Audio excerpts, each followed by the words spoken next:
there. Welcome to the Manitoba Crafts Museum and Library and to the Accessibility for Pattern Makers and Users by Joanne Seif. I'm Andrea Reichert. I'm the curator here at the Manitoba Crafts Museum and Library. We are gathered today in what we now know as Manitoba. They're the ancestral lands of the Anishinaabe, the Inunuak, the Dene, the Anishinaabe, the Dene Oyate, and the Inuit peoples, and the homeland of the Métis Nation. These lands include territory subject to treaties 1, 2, 3, 4, 5, 6, and 10. Craft occupies a space that has the hand and the handmade at its center.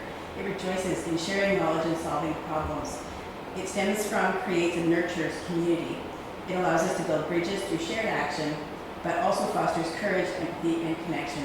We acknowledge the deep harm caused by settlement, and we look forward to using craft in our efforts towards reconciliation and a positive change.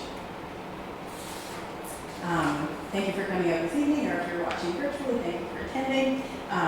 We're looking to explore different ways to make craft patterns more accessible for a wider audience, both for the makers of the patterns and the users of the patterns.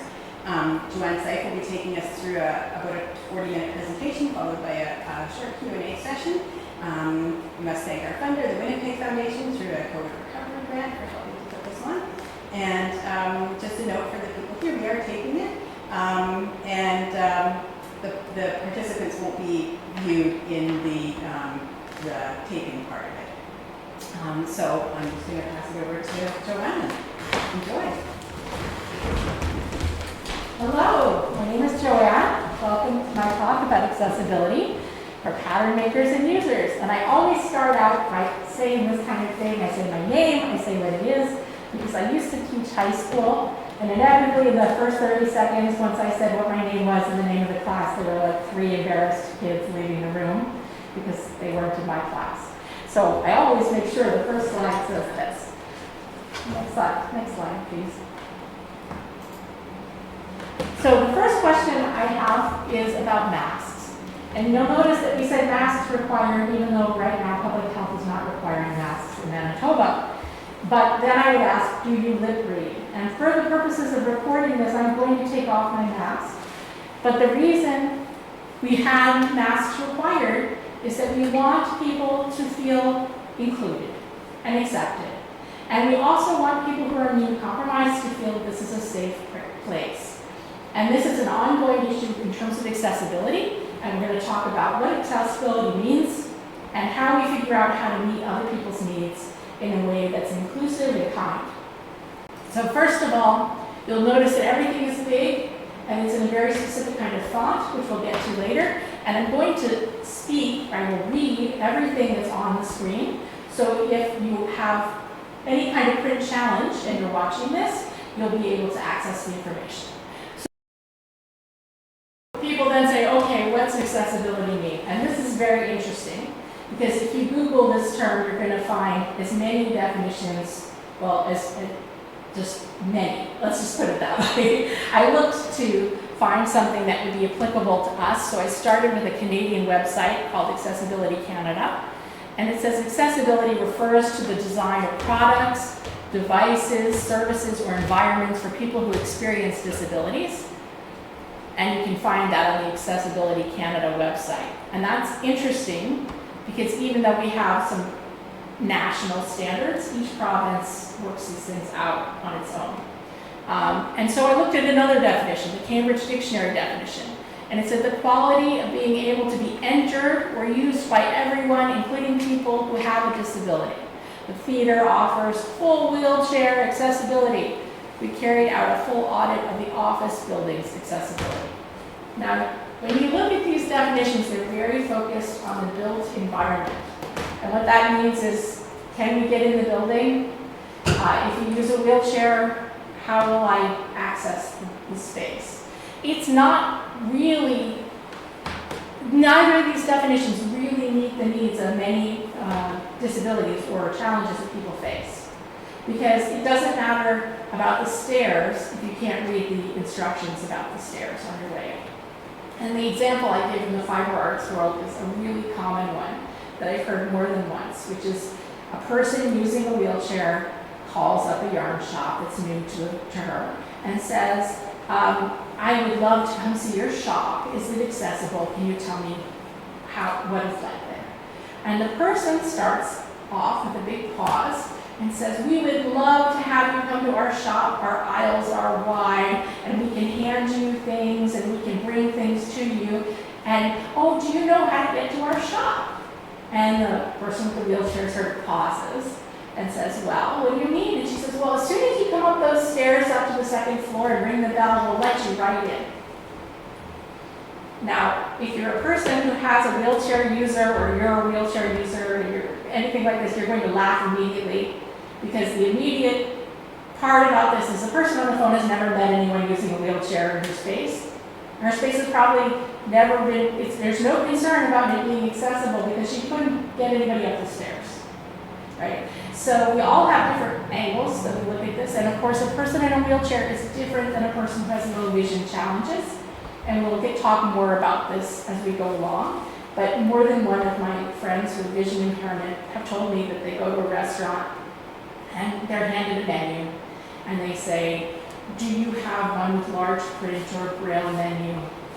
And then the server leans over and says, I'm sorry, you can't see that. Would you like me to read it to you? Because they think that the person is deaf. And so this is one of the things we have to learn to be inclusive and thoughtful about others' needs. And I can tell from your experience, it's incredibly embarrassing. Right? It's awful when you already have a challenge and you're put in this other problem with the person who doesn't know how to receive your issue. So that's some of the information around accessibility, but it's not all of it. Can we have the next slide? So how did I get to caring about this? Like, why did I start exploring this? First of all, I'm the mom, sister, and aunt of people with disabilities. So in my family, there are a lot of different needs. I also, long ago, earned a master's in education in the US, and in that program were some courses on special education. And I'm not a special education trained teacher, that's not my specialty, but I was encouraged to explore this, and over the years, I've become very interested in how to make things more available to people. In my current work, I like to do plain language writing and editing, which means lowering the grade level to make it accessible to people who have literacy challenges.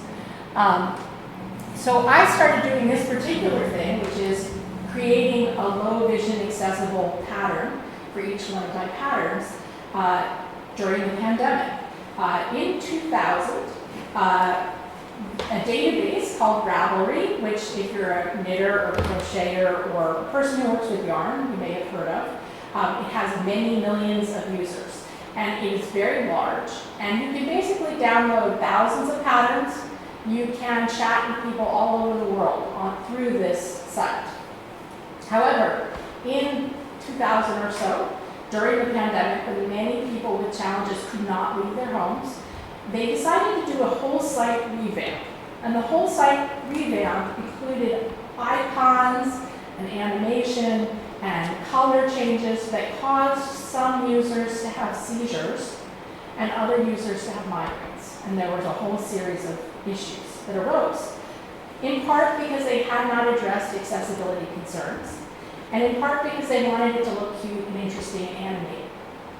And I'm not a person who has been diagnosed with any of these challenges, but when I started using the site after the revamp, I also got headaches and felt challenged by the animation. And it cut off a whole world. For people who could not access it again, how are they going to get their patterns? How are they going to reach out and talk to other knitters? When this happened, many knitters and crocheters and people who use yarn got together and said we need accessible options. We need a different option. We need places where our work will be available aside from Ravelry, or if we're going to use Ravelry, we need low vision options for people who are print challenged. So I got involved with that. I started to learn how to do it, and I wanted to explore it. And I'll tell you in detail how that happened, but the next question is, how does it benefit my customers? I have 2 PDFs on most of my patterns. So a user goes to see my patterns and they buy it. They spend their $5 and they download it. And they have a choice. They can download the one that is neurotypical. They can download the one that says low vision accessible. I don't know which one they download. So for me, this choice, I have not suddenly discovered that everyone is buying it because of this issue.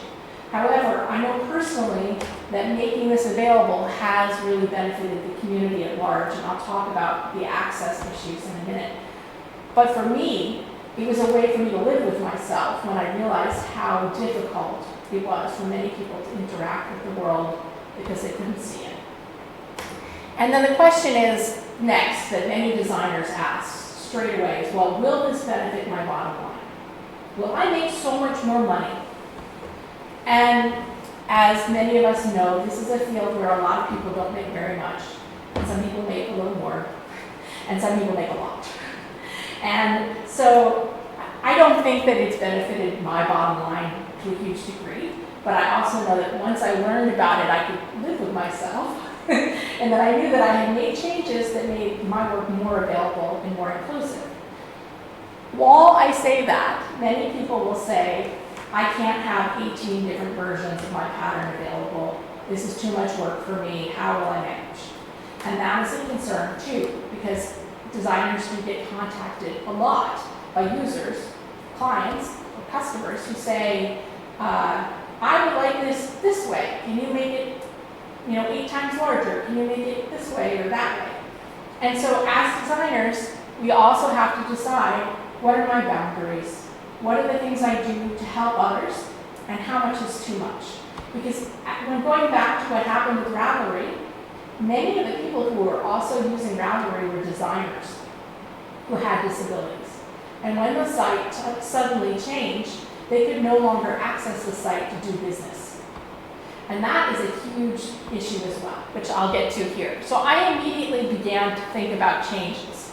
I started a site on Payhip, which is a totally different platform, so that I could make my patterns available to people and they wouldn't have to access Ravelry. And it creates a second platform. Now, your platform doesn't have to be this one. It could be your website, it could be something else. But giving people options of where they feel safe clicking is a very important choice. Now, I also mentioned Love Crafts, which I had my work on previously. But when I created these low vision accessible PDFs, I couldn't make them available on Love Crafts because they only allow you to have one PDF. So a person who buys something on Love Crafts, there's no choice. So now, at this point, my patterns are available in 2 places, where before it was just one. And for many people, they have their patterns available in multiple sites, and this is a way of making more people have it available to more people. Now, you'll notice number 3, I explain in detail what changes I've made and why. And this really matters because, as we said before, accessibility is not the same thing for each person. And in fact, for a disabled viewer or purchaser or whatever, if you say something will be inclusive, but then you mention that there's a set of stairs before they get to it, right? They don't know what you mean. So you have to spell out the details, because as a consumer, when you buy something, you want to know, will I be able to use it? When I click on this after spending my $5, what if it all swings in front of my eyes and I can't read it? So this is an important part of the process as well. This is one of my patterns called Worry Bear. And Worry Bear is designed as an aid. It's like a fidget toy, but it's not really a toy. It's a tool for people who might have Alzheimer's or ADHD or autism, because many people need a little crutch in their pocket to help them, or anxiety. For instance, if a person with anxiety might like to have something in their pocket, just to help them feel safe and comfortable. And I know that I'm making one of these and handing it to someone I love, and he says, I feel more confident now at school. Right? But when I did this, I started to make a low vision accessible pattern. And this is part of my journey, because although I did a low vision accessible pattern, when I went to download it for our presentation, I discovered that I was missing something right here. And that is, there's no description of what that picture is. And for a person who's legally blind, or a person who has to blow up the image and then they can't see it, right? They're blowing up the words on their screen so they can read the words, because perhaps they only have sight on the side of their vision, or they have tunnel vision. They're not going to be able to see the picture, and there should be a description of the photo. And part of the reason why I post this one is to say this is a journey, right? You don't suddenly figure out this is how I can help all the people. This is because it's, in some ways this is an administrative task as well as a learning task. So for me it was a lot to learn. So what I started to do with each new pattern, I made a low vision accessible one almost immediately after creating the first one. So when I published it, I would have both together. And this is an example of a newer pattern. And you can see here I have a description of what the sweater is. And it says, photo shows a rose color textured knit pearl pattern with a mock cable open V-neck cardigan on a sewing dress form pinned closed with a large copper pin. Why do I have all that description? Well, first of all, because if you can't see the picture, you gotta know what it is. And second of all, a person who's knitting it needs to know what they're gonna aim for at the end. And even more, if you've ever read a pattern or a set of technical directions and there's this picture that you can't really see with no description, what am I supposed to see here? So by putting this caption at the bottom of every photo, I'm giving people a chance to figure out what I'm trying to tell them. So this is a little boring, but I'm going to go through it because it breaks things down. And I came up with a personal checklist, because when you write a pattern, and for a person who just knits a pattern and doesn't think about this, this will open you up to some of what we go through. I started coming up with, what does this mean? What do I have to do? So number one, it has to be a 24-point font at least, which is pretty big. And it has to be, I use Arial, but it has to be a sans serif font. And what's sans serif? It means none of the letters have these little legs on the end or decorative curly cues. And that's important because people with dyslexia or other processing disorders, those little curly cues throw them off. They can't read it. So it should have no italics. It should have no cursive. Nothing should be distracting about it. And then, of course, once you made it that big, you're going to have an enormous book of a pattern. It's going to be like 24 or 40 pages. And for people who like a very brief 5-page pattern, this is a shock. So you make a footer, and you always put page numbers on it. So that if you're using it on a screen reader, or if they have printed the whole thing out, they can figure out what page they're on. And this wouldn't occur to you in a 5-page pattern, maybe you wouldn't need it. But when it's 24 pages long, you need it. Okay, so many designers have a copyright statement. The copyright statement does not have to be enormous because most people read it and move on. And the people you're addressing who want an inclusive pattern are so grateful that you have done this. And they're not the ones running around posting it to everyone for free on the internet, in general. And of course here, number 5, add photo descriptions. I made the list because I made mistakes, right? This one's very important. Number 6, examine and readjust your layout. Remove columns if necessary. More white space is okay. When you're trying to get your pattern or you're designing to 4 or 5 pages, you use columns, you squish it in, you get rid of margins, and that affects people's ability to read the pattern. So for my neurotypical, like regular pattern, it could have 2 columns. But when I'm creating a low vision version, I get rid of every single column. I get rid of every single thing that could distract the eye. Okay, 7. This is so important for me. Save and upload this new PDF. Because if you save this over your old pattern, then you have a beautiful low vision version of the pattern, and you don't have the original one. And I've done that mistake too. You laughing, it totally happens. Okay, and then I say you have to add an update note. If it's an old pattern on Ravelry, on many sites they'll send you an update.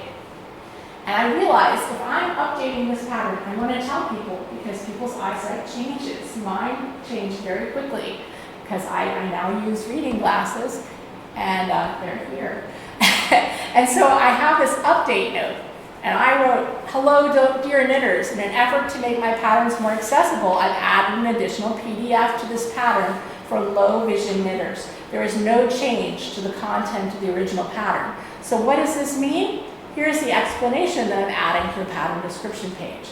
Now Ravelry, in conjunction with this mentor of mine, whose name is Renee Manhoy, who's very gifted, created a set of things that meant this was a low vision pattern. If you ticked off all these boxes, it was a low vision pattern. So this is the accessibility note. This pattern offers an additional low vision PDF option with Arial 24-point sans serif font in all black text. If you have a color blindness issue, you need it to be in all black text. And I'll get to that. I have a funny thing about that. And photo captions. It has no italics. All of the directions are fully written out. If there's a chart included, there are also written instructions. The chart's not needed to complete the pattern. Now, there are people who say that a chart is absolutely necessary, and there are people who cannot read the chart because they have processing disorders or they can't follow it with a tracking disorder with their eyes. And there are other people who say, if I don't have a chart, I can't do the pattern. So offering both options is really useful. And then I put here, if the low vision version of this pattern would make your knitting life easier, by all means, please download it now for free. Wishing you all good things. Why did I do this? Because I don't want everyone who uses my patterns to feel that they have to contact me personally to get this option. So it's embarrassing to have to go through life and say, I have a challenge, please cater this to me. Because that is the burden is put on the person with the disability a lot of the time. And I don't need to know your disability to know that this might help you. And then I'm going to take it back to the all black text. Every so often, I buy somebody else's pattern because I want to see what they're doing and how they write. And also I knit it because it's fun. So I downloaded this pattern from someone who was really, really popular, very respected. This was a pattern that thousands of people had made. So I thought, this is a great one. And when I downloaded it, it was in gray cursive font with yellow highlighted headers.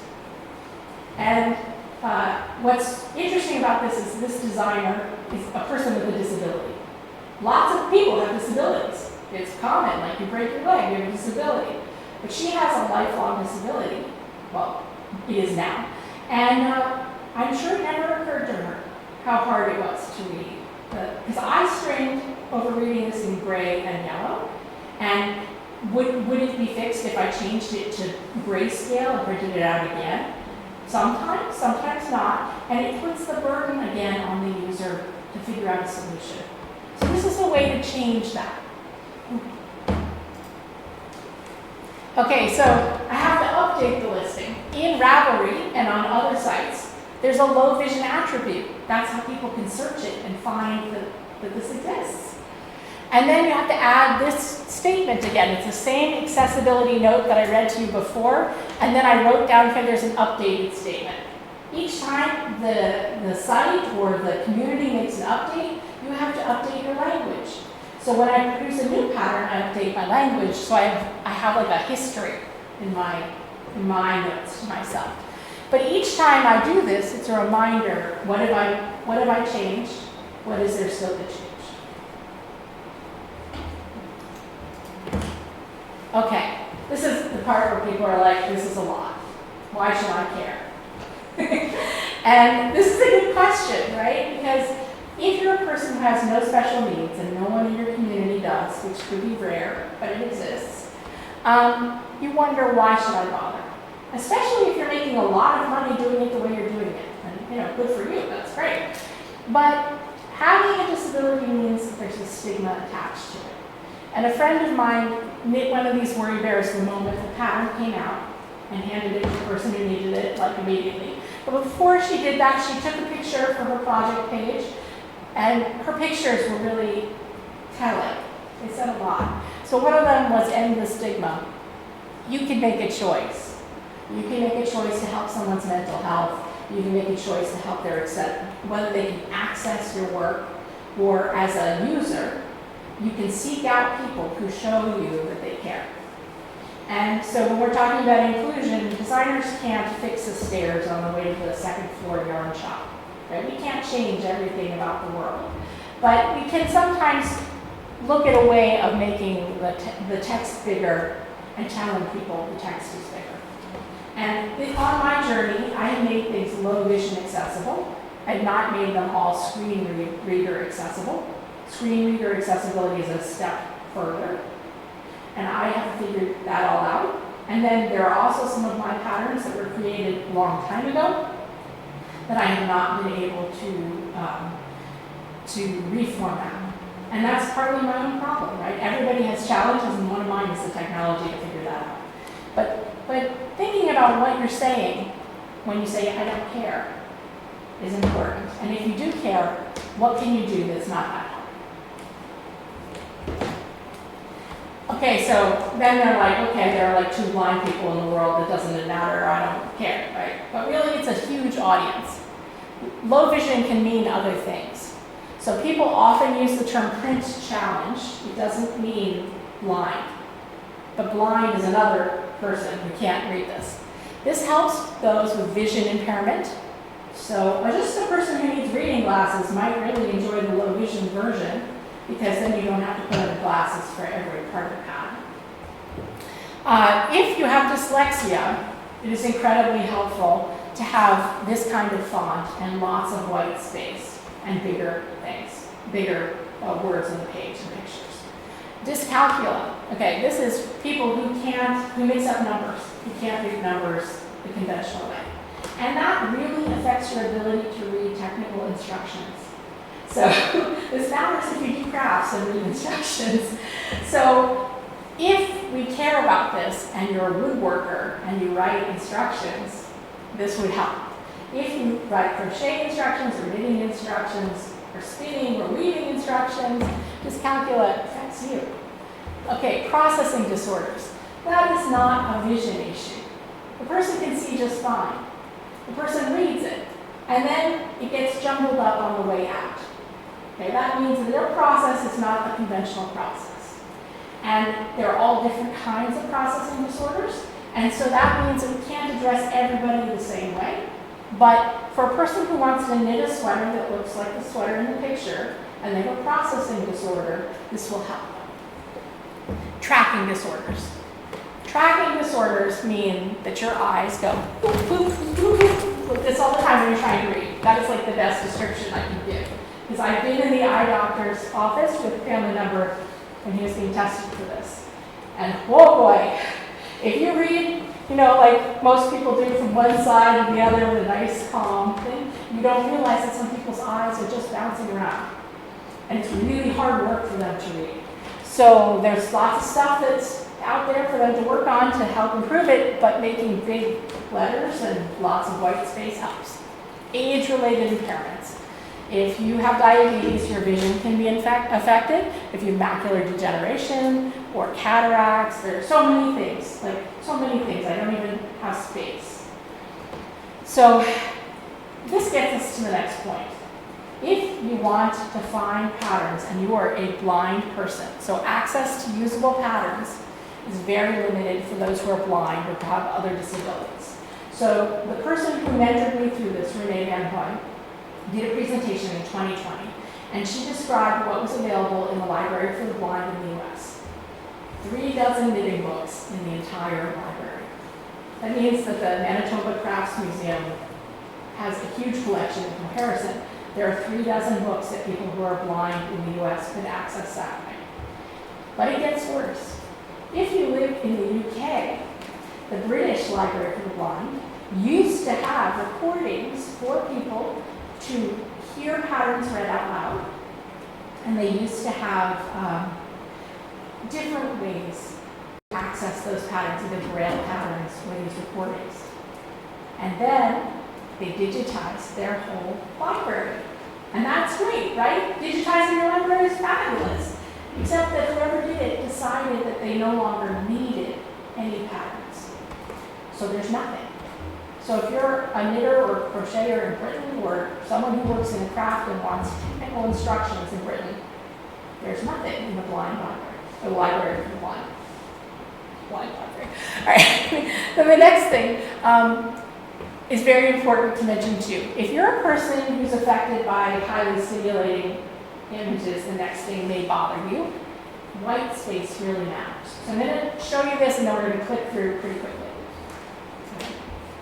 Okay, this is completely overwhelming.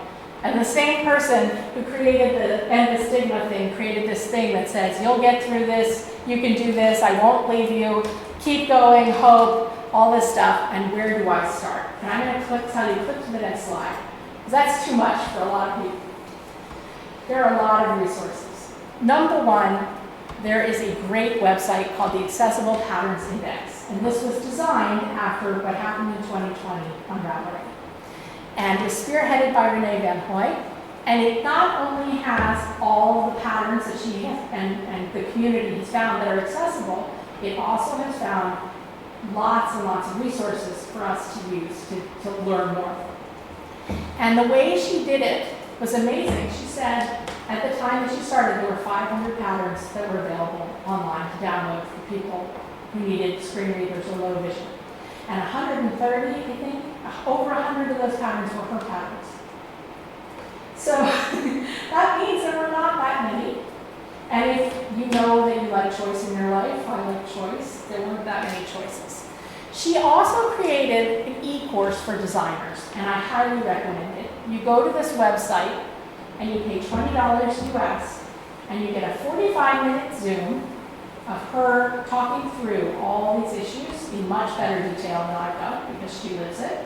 But there's another thing you get, and I brought it, and you'll just see me go off here. She says, I don't want you to have to take notes, so here's the information. And it's like 30 pages. It's huge, maybe not 30, 25. And it's all done for people who need low vision assistance, and it's all done in a way that you can access later. Because if you're like me, you freak out and say, this is so much, how will I remember? And then you have this kind of help. And I took the time, so she did this presentation after I started working on my patterns. So I took the time to go back and see her presentation just to talk to you tonight. And it blew my mind. It's so well done.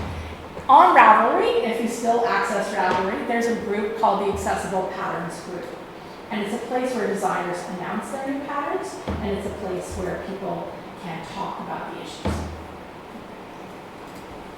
Okay, so this is a quick recap, and there is no right answer.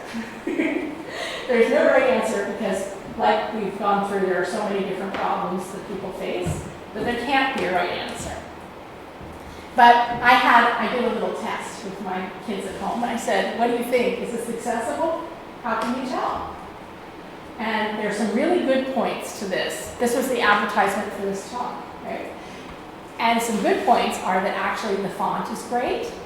And for people who are visual learners and can see this image, it's great. But there's a downside. There's no photo caption there, right?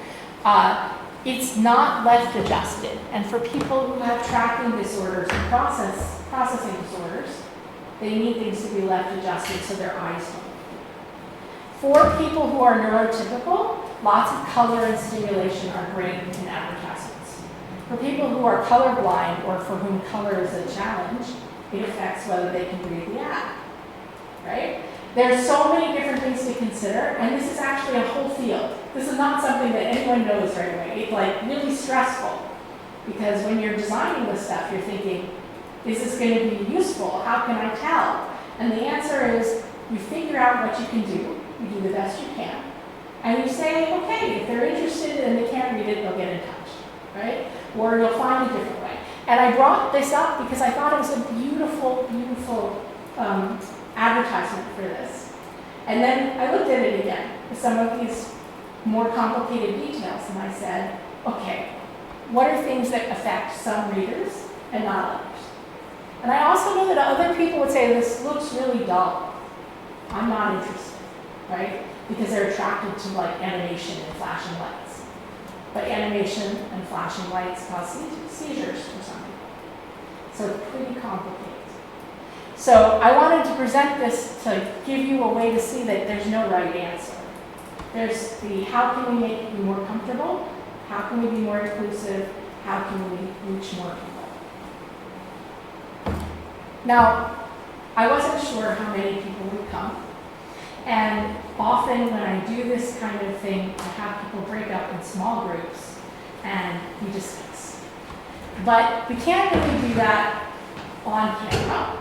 And we can't really do that if we have a small group or differently abled group. So I'm going to go through, and I'll say differently abled, like there are people who I've taught who use a talking device, an assisted talking device. So when they talk, it's much slower. And we don't want that on camera because it makes them uncomfortable. We're going to go through this and you can answer it in your own time. And we'll talk about it perhaps off camera. So what have I learned and what do I still want to learn? This is a huge field. I'm still learning.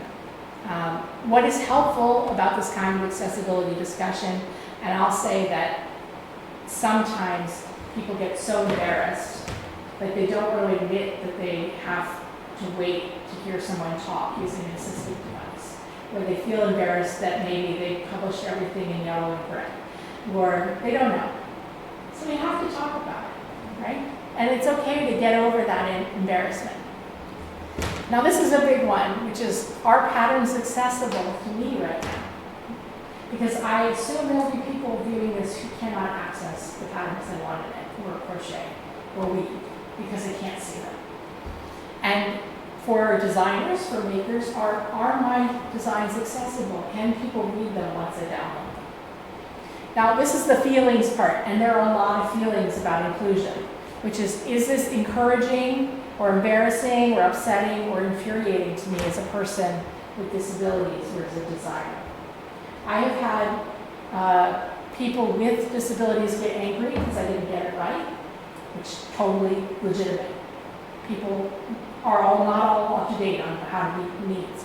I've also had other designers get angry because they're defensive. This asks too much of them, it's too complicated, it's not their thing. It's really important to think about how you feel about the information and how you want to meet people's needs in this. And finally, what questions do I want to ask everyone in a larger group format?